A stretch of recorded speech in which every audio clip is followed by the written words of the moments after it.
Well, let's bring in Julia Roknifard, live from Kuala Lumpur. She's a senior lecturer at the School of Law and Governance at Taylor's University. Julia, thank you very much indeed for joining us. Well, another day and, of course, more disruption from Donald Trump. Do you feel that he's got a coherent strategy in his foreign policy with the Middle East, or does it feel like he's making decisions on the hoof without any thought about the risk or consequence? Yeah, no, it doesn't seem like he has a coherent strategy, and he's making decisions on the hoof, as you said. It's kind of haphazard from what we've seen. Either be the proposal for the so-called Gaza Riviera, which of course was outright rejected by the Arab states, including in the latest summit, or how he now is engaging in the direct talks with Hamas in order to release the remaining hostages with the dual citizenship, among whom one is a few are unfortunately not alive anymore, and one is still alive. Which is in part probably catering to his own electorate, and I would risk to assume to be seen as doing something about what's going on, and again, as boldly as we would expect Trump to do by engaging in the direct talks with Hamas, with whom, as a designated terrorist group, among others, the U.S. would not naturally negotiate. So yeah, it all looks pretty much haphazard without a long-term perspective for a long-standing solution for Gaza. Would you suggest that it's a risky strategy by engaging in direct talks with a group that the US considers to be a terrorist organization, given that for many years it has had a long-standing policy of avoiding that?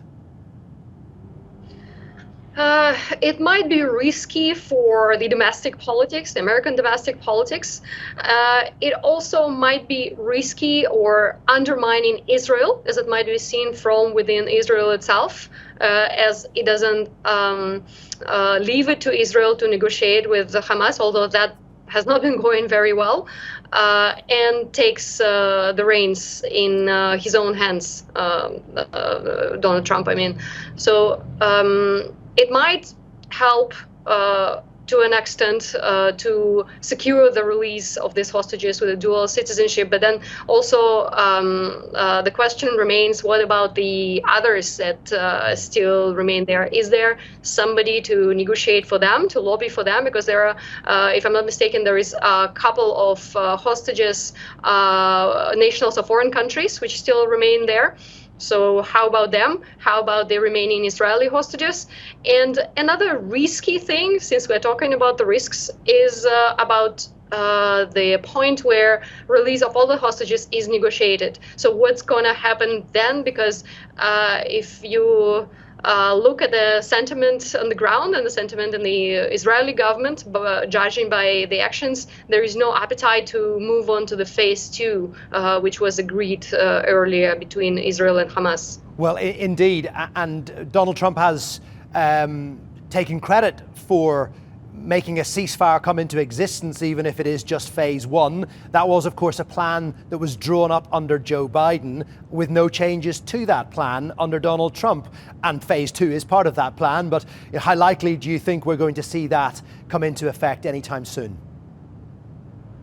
You mean any kind of resolution? Well, phase 2 of the ceasefire plan, which would mean the release of all remaining hostages and the withdrawal of Israeli troops from the Strip. From what it seems on the Israeli side, the hope is probably that somehow magically the release of the remaining hostages will be negotiated, keeping Gaza Strip under fire, under siege, and not allowing for 4 days already, and also with a crucial day. So we're going through the start of the Muslim month of Ramadan. So probably the hope is that by pressuring Hamas, by pressuring Gaza as a whole, Israel will get the remaining hostages back. But then the question is, what will be there, what card will be there to play to hold Israel from going back in, and also to hold Israel from the assaults in the West Bank as well, something that we have not been attending to enough for the recent days.